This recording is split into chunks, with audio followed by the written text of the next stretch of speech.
Good morning students आज हम discuss करते हैं सॉलिड एंगल के बारे में, जो कि आपका सप्लीमेंट्री यूनिट का पार्ट है। ठीक है, आपका सॉलिड एंगल होता क्या है स्टूडेंट्स?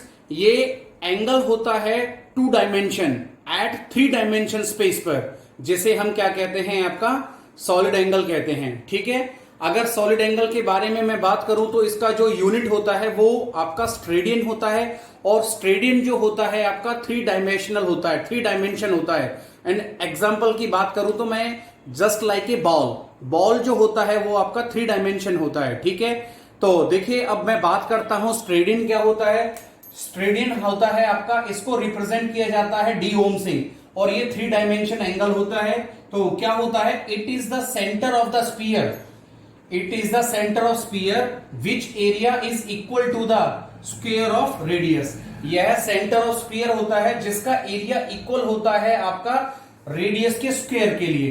तो देखिए स्टूडेंट्स, यहां पर आपका क्या हो गया, इसको रिप्रेजेंट किया हमने डी ओम से, और डी ए क्या हो गया, इसका एरिया हो गया। तो solid angle is equal to होता है एरिया अपॉन में आपका रेडियस का स्क्वायर। देन आपका एरिया क्या आ गया आपका 4 पाई आर स्क्वायर अपॉन में आपका क्या आर स्क्वायर। ओके, तो आर स्क्वायर से आर स्क्वायर कैंसिल हो गया। देन हमारे पास क्या बचा? मींस डी ओम is equal to 4 pi, D ओम इज इक्वल टू 4 पाई। तो देखिए स्टूडेंट्स, हमने क्या किया था, मींस हमने प्लेन एंगल के अंदर हमने यहां पर आर्क अपॉन में रेडियस लिया, लेकिन यहां पर हम आर्क नहीं लेते, यहां पर हम आपका क्या लेते हैं?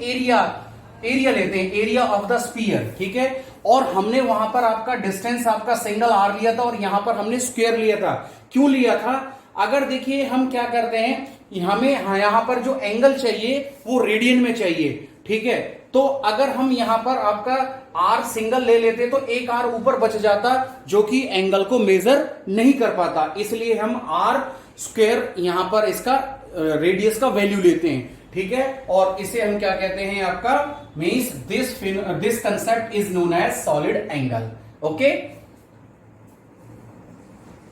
अब बात करते हैं हम आपका मीन्स इसके डिफरेंसेस के बारे में।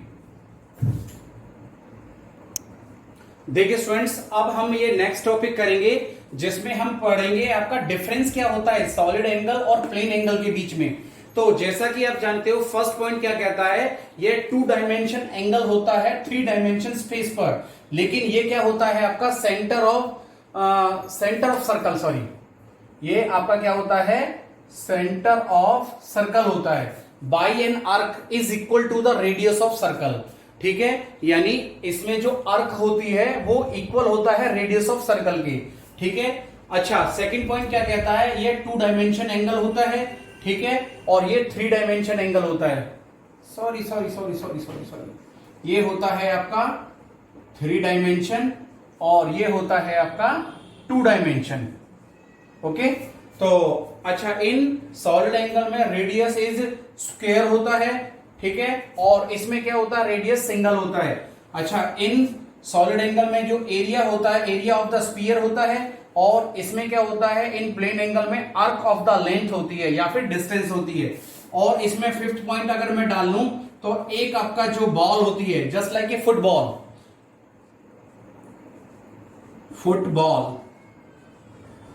और इस पे आपका क्या है? फिफ्थ पॉइंट जैसे कि मैं डाल लूं, ये आपका सर्कल किसके ऊपर? किसी बोर्ड के ऊपर। ठीक है, ये जो आपका बोर्ड के ऊपर जो सर्कल होता है ये होता है आपका टू डायमेंशन, और जो फुटबॉल होती है या बॉल होती है ये होती है आपका three dimension. Okay, these are the difference between solid angle and plane angle. Thank you very much.